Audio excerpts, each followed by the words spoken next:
每月風水貼士。農曆3月，西曆2025年4月4日至2025年5月5日。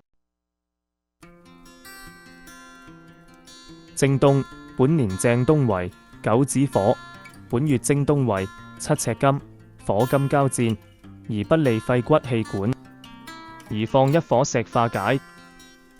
東南，本年東南為一白水，本月東南為八白土，土克水，而不利腎，泌尿系統如膀胱，宜放陰木合化解。正南，本年正南為六白金，本月正南為四綠木，金木交戰，而易見損傷，宜放一杯水化解。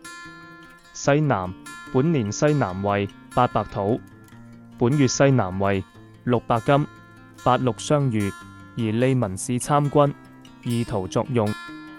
正西，本年正西為四綠木，本月正西為二黑土，木土交戰，而激怒病符，宜放陰木合化解。西北，本年西北為三碧木，本月西北為一白水，水生木旺，而生旺爭鬥，宜放粉紅色物件化解。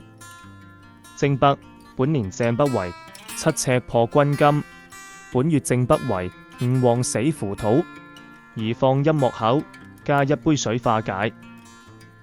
東北，本年東北為五黃土，本月東北為三碧木，三五空星相遇，而多享陰木合，泄土制木。中宮，本年中宮為二黑土，本月中宮為九子火，火生土旺，而生旺病星，除多享陰木合外，亦宜加一杯水制火。每月風水佈局最主要是注意每月之五旺、二黑大細病位要否加強化解，亦要注意流年的大細病位。